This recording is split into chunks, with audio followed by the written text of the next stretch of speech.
Most people believe they are free. You live in the land of the free, right? But take a hard look at your bank account, your daily routine, and your stress levels. You aren't free. You are an economic serf in a digital age. The entire American system is engineered to keep you in what I call the subscription trap. Think about it.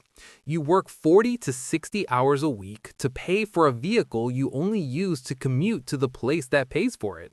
You grind on a job you despise to pay for a house that stays empty while you're at that job. This is the cycle of scarcity, a modern-day hamster wheel designed by people who profit from your exhaustion. The elite aren't just harvesting your currency, they are harvesting your life force and your attention.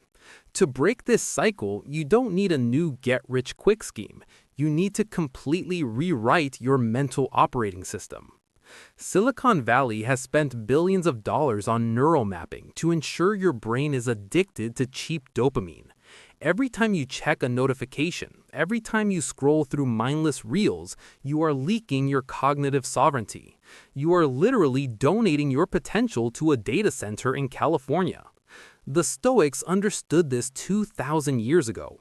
Marcus Aurelius didn't have a smartphone, but he had the same internal battles. He practiced voluntary hardship, the act of choosing the difficult path when the easy one was available. If you want to attract massive wealth, you must first prove to the universe that you can govern your own impulses. For the next 48 hours, I challenge you to a dopamine blackout. Cut the noise. No social media, no refined sugar, no cheap entertainment. When you starve your distractions, your ambition, the raw primal drive that society tried to sedate, finally wakes up. This silence is where the 1% are born. But there is a shadow side to wealth that the gurus won't tell you about. It's called aggressive patience. In a world of high-speed internet and overnight delivery, most Americans want the Amazon Prime version of success, delivered in 24 hours, or they want a refund. But real generational wealth is built in the shadows. This is the law of compounding, applied not just to your money, but to your identity. When you're awake at 4 a.m., honing your craft while your competition is dreaming, you are building what we call shadow equity. You are earning the right to be wealthy. By the time the world finally sees your overnight success, you have already been a millionaire in your mind for 1,000 days. Success is an internal resonance that eventually overflows into the physical world. We also have to address the scarcity virus that infects the American middle class.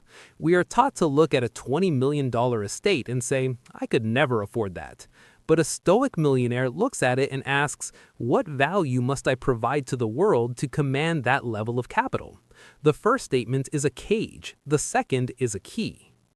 It is time to build your exit strategy from the matrix. Stop being a consumer. In the global economy, you are either the predator or the prey. Consumers buy liabilities, things that lose value the moment you walk out of the store. Producers build assets, systems that work for them while they sleep. Your exit begins with a fundamental shift in how you view a dollar bill. Stop seeing it as paper. Start seeing every dollar as a soldier.